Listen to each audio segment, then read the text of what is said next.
I think I'm very much Indian at heart. You know, there's an expression when you land at, I think it's Delhi or wherever, at the airport, Indian at heart, global in spirit. That's what typifies me. What is India in heart? What is it that It's in my blood, right? My ancestry is from India. It's true, but still, what is it? My grandfather was from there, right? So my roots are India, right? The fact that I haven't lived in India shouldn't really matter. No, right? that is true. At heart, I'm an Indian. Completely. And in a cricket match, which you love, who do you support? Oh, India, very much so. Oh, God. So I failed what is called the TEBIT test. So You did? Yes, All the way. This is India, a story in the making. And I'm your host, Lavina Tandon. Hello and welcome to India, a story in the making. My guest today is a man who could have become an actor, but has become an accountant, and then much more. And thankfully that, because the world of business in India and UK is doing much better because of him. With me, Anuj Chande, who is his partner and is heading the South Asia Business Center in Grand Thornton. You wanted to be an actor? I wanted to be when I was young, yes. Either an actor or a pilot. Those are my two choices, yes. Oh, what? And as you said, I ended up being an accountant. And what was the inspiration? What made you, at what point did you think? I don't know what it was that inspired me. I mean, later on in life, my maternal uncle did marry an Indian actress. So, Who? Mumtaz. Oh, I didn't know that. Yeah. So she's my mamiji. Okay. Right, yeah. But that was later on. I think I wanted to be an actor before that. Did you tell your Mami ji, Mumtaz I'm ji? sure I have done. She didn't facilitate that? No, she didn't facilitate that. No. But you did. I think that my ambition had probably, died by Dwindled out. Yeah, dwindled down, yes.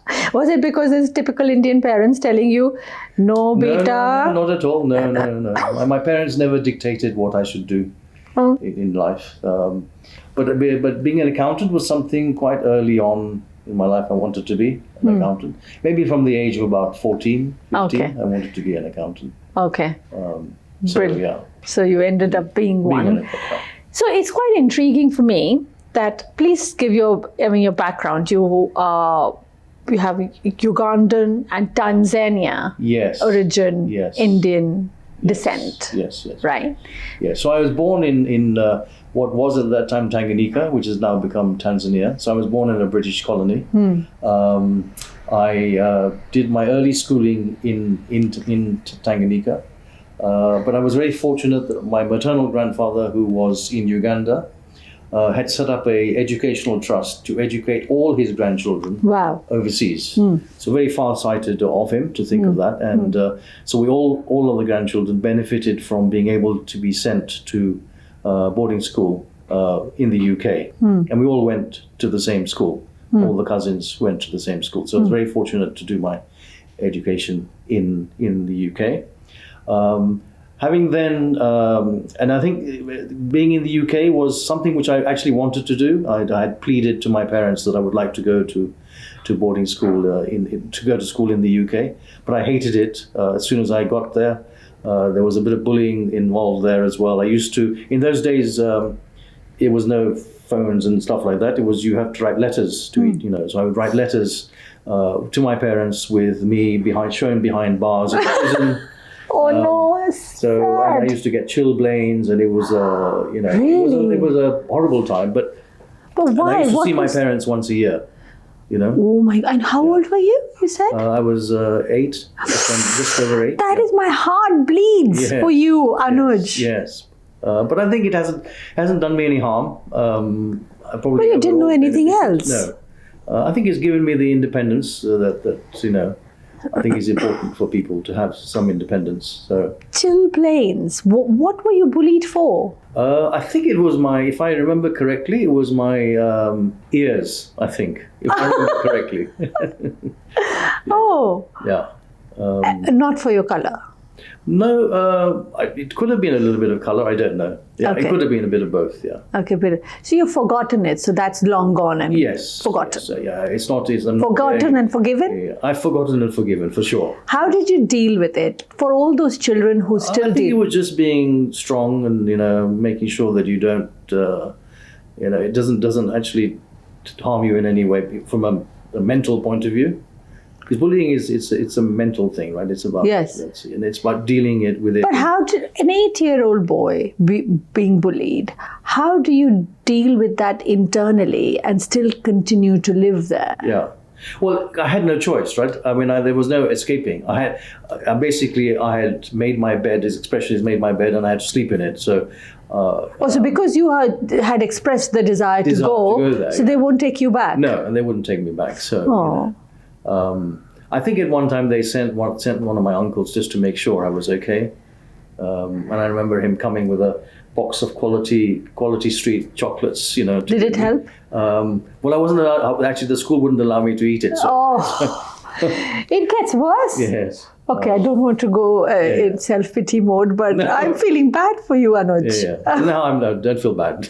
Okay, I'll get over it then. Like you have. Like I have. You have. Okay. And then I wanted to go back to Tanzania after my university. In fact, after I qualified as a chartered accountant, I wanted to go back and work in Tanzania to be nearer my parents because I'd been away for such a long time. Unfortunately, fate prevented me from going. And I've tried 3 times in my life to go back to Tanzania to be with my parents, and each time it's failed for one reason or another. I know why. Yeah. They didn't take you back. No. By then they were happy to take me back. By then they were very happy. So now the fate decided, no, now you stay in the UK. Now I stay in the UK. Yeah. Okay, it's So then you get into being an accountant, and then you. So I qualified as a chartered accountant here with a big accounting firm.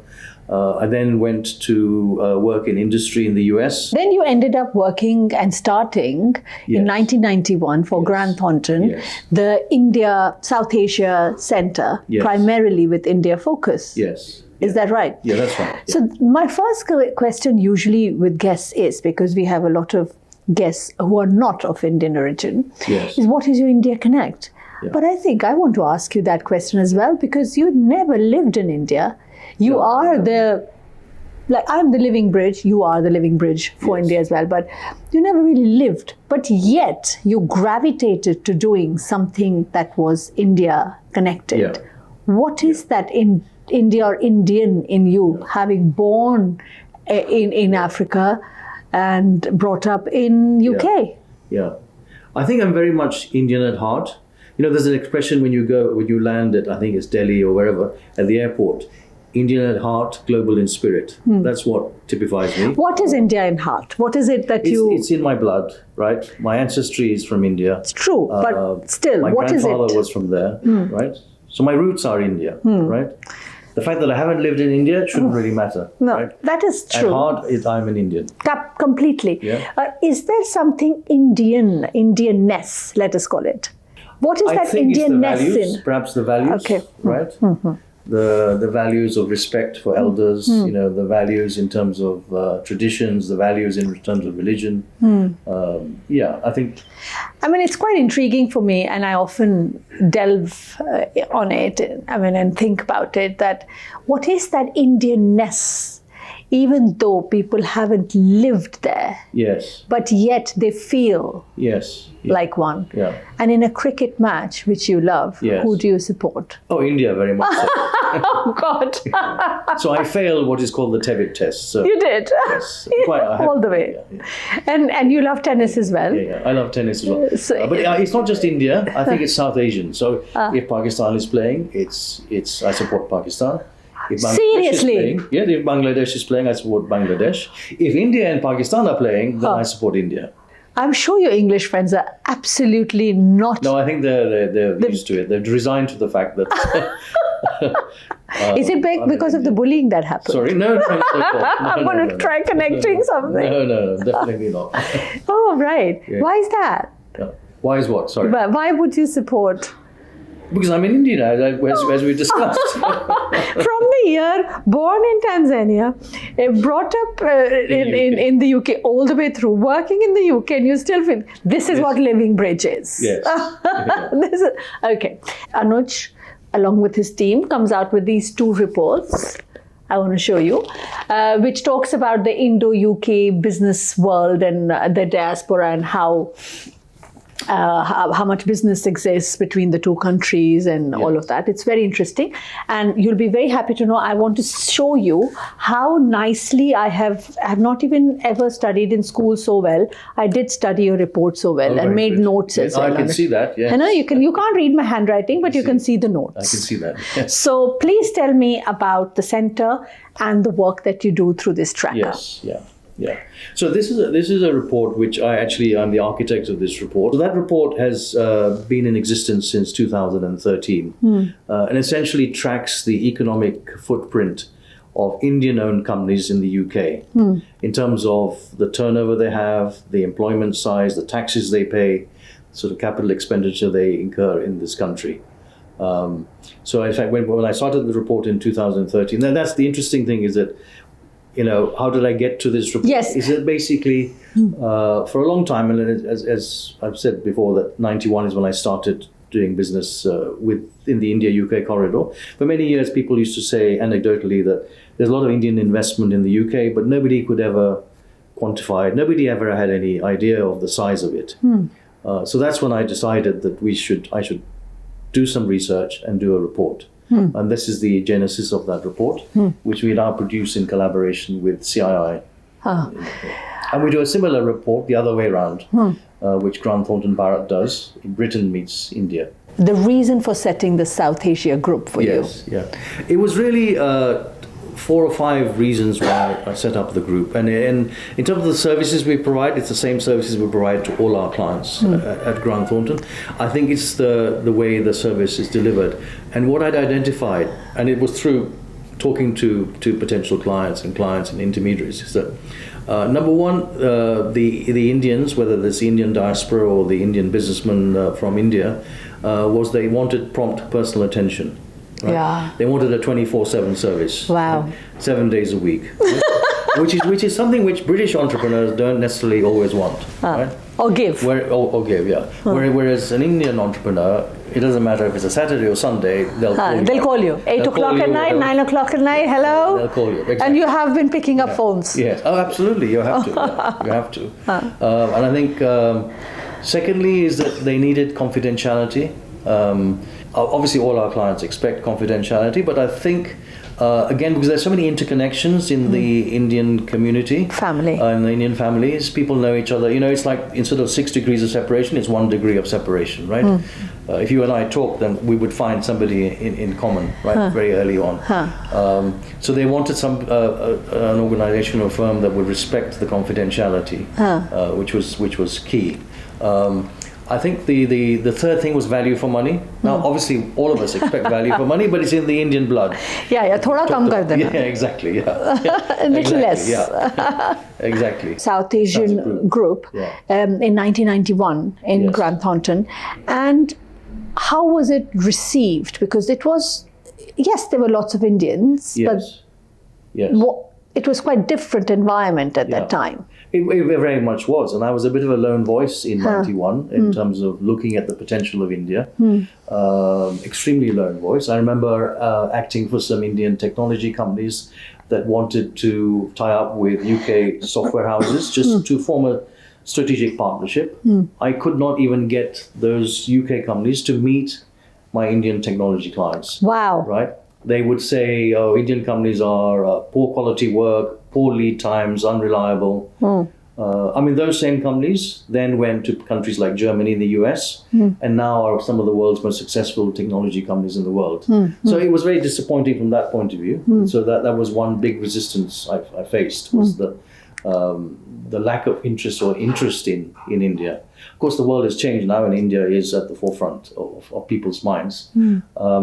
I think the second thing was that in terms of me looking to do this business, I was very fortunate that my CEO at that time was very much fully behind me in terms of saying, well, if this is if this is what you want to do, Anuj, then please go and do it. Go and travel there.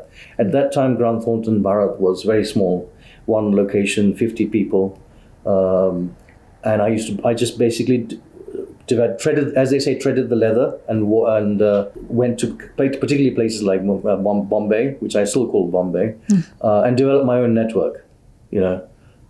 So it's very much it was my vision that I knew that India at one day would be where it is today.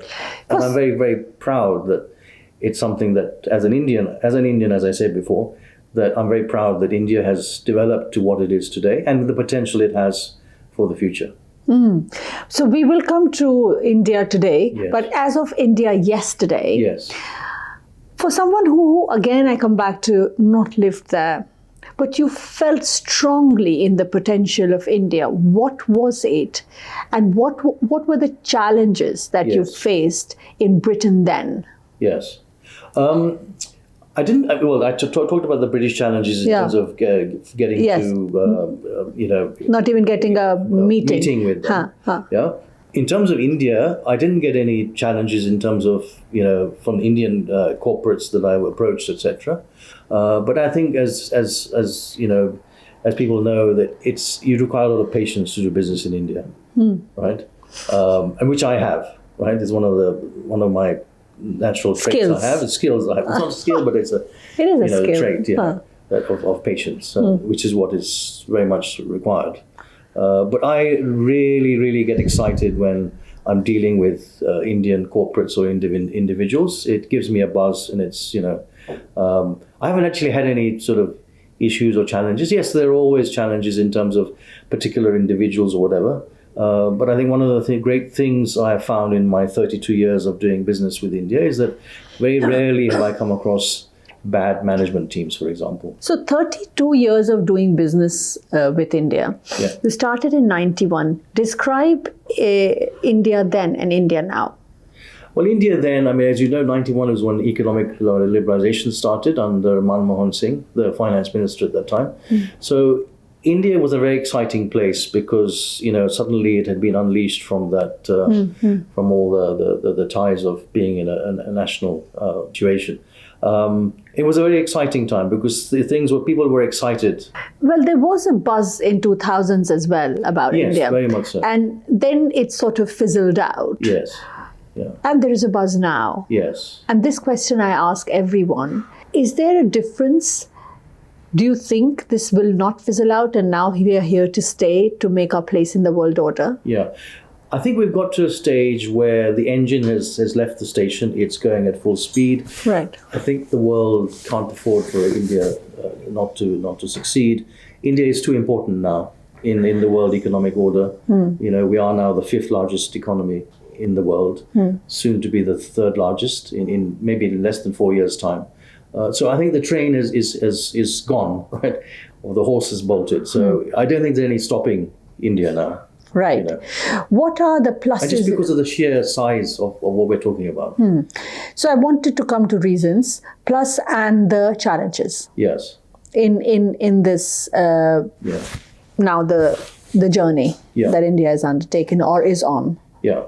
I think there are challenges, and I think we shouldn't be complacent and think that everything's going to be fine. I think there are challenges in terms of the infrastructure, making sure that keeps pace with the growth. I think another challenge, and people talk about the demographic dividend and the fact that 50% are under 30, etc. I think it's important from the point of view that we don't make it a demographic bomb, so that there's enough work, labor, and opportunities for young people to take jobs. And I think India is very, very top class in terms of technology. Technology, I think, will also help with the growth. At the same time, we need to think about whether technology, and I'm talking particularly about AI, whether that's going to potentially replace some of the jobs that would have been available for some of these young people in, say, 10, 15, 20 years time. You've led me to that question anyway, which I was to ask. How is the world of AI, how will AI change the world of business, and where is the opportunities or opportunities that lie now? Yeah. Which area are the opportunities more in? I think with AI, and again, AI is here to stay. I think with AI, it's all about what you use it for, and to use it in the proper way, which it benefits the business. Equally, I can see that AI could potentially be damaging as well. I see AI can be involved in any business or activity. It can apply to whether you're eating in a restaurant like we have a lovely restaurant like here, or it could apply to the manufacturing shop floor as well. So I think AI is going to affect all of us in one way or the other. Even as individuals at home, it will affect us. We got to embrace it. Yeah, we have to embrace it. From 91 to now, what is the difference that you see in how the world is engaging with you? Because you said people wouldn't even give you a meeting. Yes. When you talked about Indian businesses, and what is it like now? Well, now everybody is wanting to do business in India. Even in the other way, Indian companies are increasingly coming into making investments in the UK. Last year, India was the second largest investor in the UK, behind the United States, and that's been consistent. And I don't see that changing. Per our report in 2023, we had 954 Indian companies in the UK with a combined turnover of just over 50 billion. Employing over 110,000 people. And I see that increasing year by year. So, if you were to ask me next year or year after or 5 years' time, I can see it potentially, being significantly higher than what it is today. There is a lot of interest in the UK. That's despite Brexit. There was a lot of concern that Brexit would mean that Indian companies would not look at the UK, but that's not been the case. So has it not changed it at all, or there has hasn't really changed it at all. Really? Yeah, it hasn't changed it at all. Yeah, which is surprising, which is interesting, And why is that? What? Tell me. I think because Britain has lots of attractions to Indian companies. First of all, language is the biggest one, right? It's a common language, right? Secondly, I think, as you say, it's about the diaspora, the living bridge, as you say. I think they feel very comfortable that there is a significant diaspora community here. Lots of Indian restaurants, you can get Indian vegetables and spices and all of that. Secondly, I think thirdly, it's the education system, the UK education system. So a lot of Indians are coming here or sending their children for schooling because of the UK education system. I think thirdly, the taxation the system that we have in the UK presently is very attractive for Indians.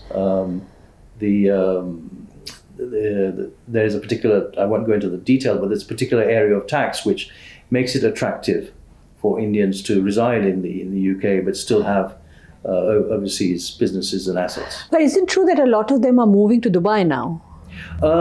There are, because of the you're right, taxation. There are a number who are moving from the UK to Dubai, or from India to Dubai. You're absolutely right. Some are also moving to Singapore. Because of the taxation and the heavy taxation. Yeah, indeed. Now, one more thing in the report which I quite struck my mind was that London is seen as the startup capital, if you like. But that's where India is emerging quite brilliantly. Yeah, how would you compare, and where do you think? I think don't compare, but tell me, who should we give the capital crown to?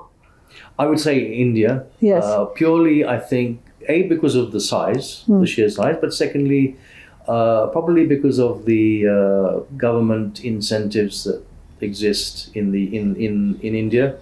There's a big push by the Indian government in terms of the startup community. And I think you've also got a much more entrepreneurial spirit with Indians. So there are many, many more startups than you have here. Forget the relative size. I think just in terms of, we looked at on a per person basis. Now let's talk about the Britain in India aspect. Yes. How strong is that? What is the India interest in Britain? Yeah. Oh, you mean the British interest in India?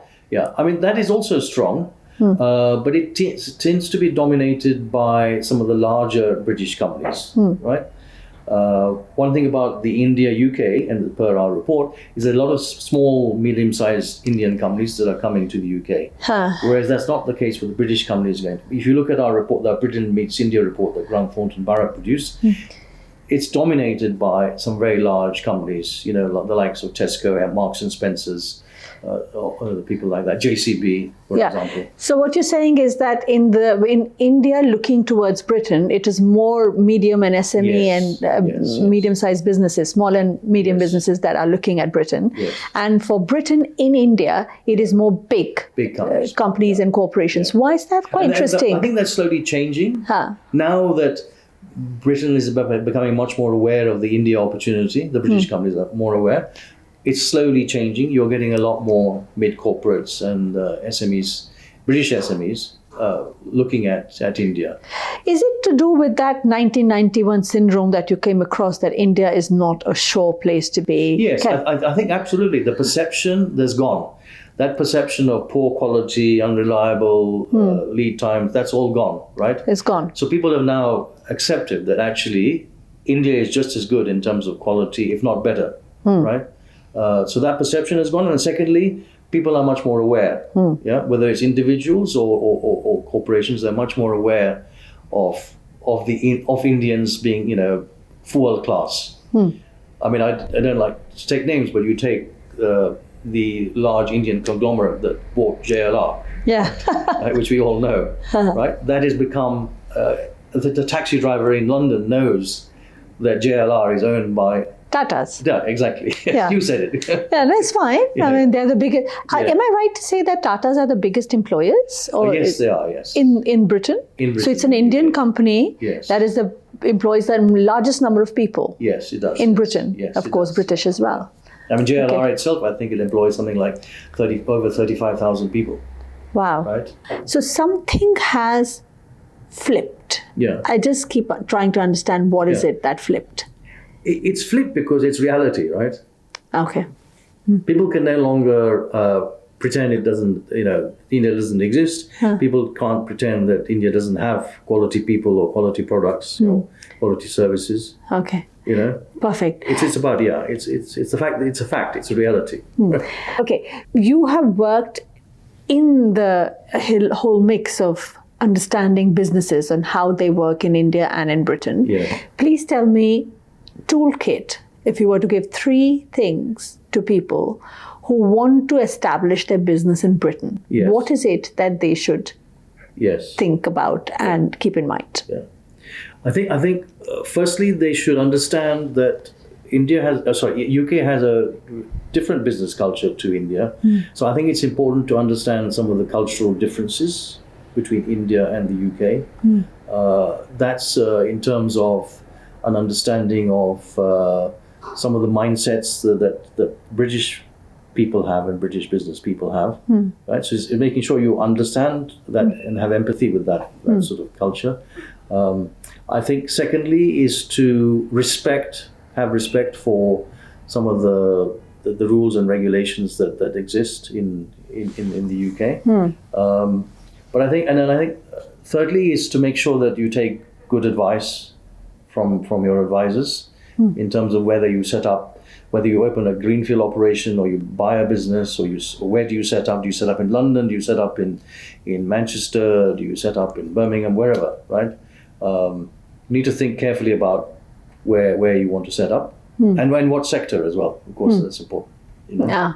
So which are the lucrative places and sectors? So I think sector-wise, I would say that I think UK is renowned for its engineering. So I think engineering is an important sector to look at investing. Britain is also well known for its media expertise. So media is another area. Education is another area. I think health in terms of digital health, medical devices, that sort of thing. That's another area. So those will be some of the areas. I'm just not giving you an exhaustive list, but some of those areas. Okay. Yeah. Now let's flip it. And for businesses to go to India, what are the 3 things that they should keep in mind? Yeah. I think, in a way, a bit similar. I think India is a very hierarchical society, and has always been, and I think will remain so. So I think it's important for people to understand that doing business in India, there's a lot of hierarchy and stuff to deal with. Patience is something else needed in India. Whilst it's improved, bureaucracy is still there, so you need to be aware of the bureaucracy that there is in the country. But I think you need to be aware of the patience in terms of, it's a very relationship-driven society. I mean, all business is about relationships, but I think in India, it's relationships are very important, you know. And once you've developed that trust and confidence in somebody, then that relationship is there for the rest of your life because there is a lot of loyalty. So I think it's thinking about that, some of those cultural aspects and the hierarchy in nature, and looking at it's a great the opportunities are enormous in terms of. Okay, how does an Indian do differently the business to a British? What's the cultural nuances? Yeah. Well, I think Indians are generally, and I think I mentioned earlier, they're much more entrepreneurial. Right? It's in the blood, right? The trading instinct is very much there. Yeah. So that's one aspect in terms of the mindset of the Indian mindset, and that applies to whether it's a living bridge Indian diaspora or whether it's an Indian Indian businessman doing business in India. Yeah, agility. Yeah, it's about agility and being able to think on your feet. You know, Jugaad. Sorry. Jugaad. Jugaad. Yes, exactly. Yeah. Exactly. Yeah. And what is it about the British? One. So British, I think, you know. The strength of the British is that they're quite strategic in their thinking. They are quite disciplined in the whole approach, right? They don't get sidetracked and go off the thing. And then don't get me wrong, there is an entrepreneurial spirit in Britain as well. But I think you will find there's a much stronger entrepreneurial spirit. Oh, you really India. think so? Yeah. Well, one would think that Britain has a very strong. Yeah. You think Indians have more? Yeah. I mean, yeah, I'm saying UK does have an entrepreneurial spirit for sure, but and it's developed over the years. You know, okay. Post Margaret Thatcher and that sort of thing. It's developed a lot where it was incentivization was brought in to make people, you know, think about risk and reward. Yeah. Right, brilliant. Tell me an anecdote of dealing with an Indian business that you remember, which maybe inspired you to start, or when you were starting. Well, no, I'll give you an anecdote of where one of this points about cultural understanding is important, right, and empathy. So I was very early on, back in the 90s. I was one of my early clients was a Bangladeshi business that owned a newspaper, a well-known newspaper that exists today. And they called me for a meeting at 6 o'clock in I don't know where, in East London somewhere. I arrived there at 6 o'clock. There was nobody in the reception. I was waiting. 6:30 came. I'm still waiting. Now, somebody who was not aware that actually it was Ramadan and they were breaking their fast would have thought, these people are very rude, I'm going to leave, right? So that was an example, an anecdote of where... So you waited. I waited. Because I knew. Because you knew. I knew that they had mistimed the breaking of the fast. That was all. That was all. You know? So things like this. So in 1991, when nobody was ready to meet also, why would you set up then? And there were not many businesses. Yes, yeah. I mean, there were quite a few diaspora businesses like this Bangladeshi, but there were not many. I actually saw, and I'm talking about the diaspora now, is that I saw a huge potential in the new generation of diaspora individuals, the youngsters who still have the Eastern values but were born here, so had the British traditions I talked about strategic. Education, discipline, all of that, but still had some of the Eastern values of their parents and grandparents, and they were going to be a very powerful economic force, and which they are today. I don't know what it was in me that I saw that potential. So I saw the potential of India as a country itself, but I saw also the potential of the Indian diaspora, and as you say, the living bridge that exists today. Brilliant. Thank you very much. Yes. And we have a section called High Five India. Okay. In which I'm going to ask you rapid fire five questions. Okay. And your reward is that I'll give you a high five. Okay, I see. Okay. I'm not used to doing, or not very good at doing high fives, but let's try. You will try. You will learn today. We'll try, yeah. Okay. So we're going to do the high five section. Okay. So.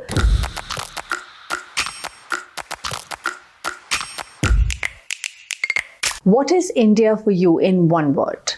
Opportunity. If your life was to be made in a Bollywood film, Yes.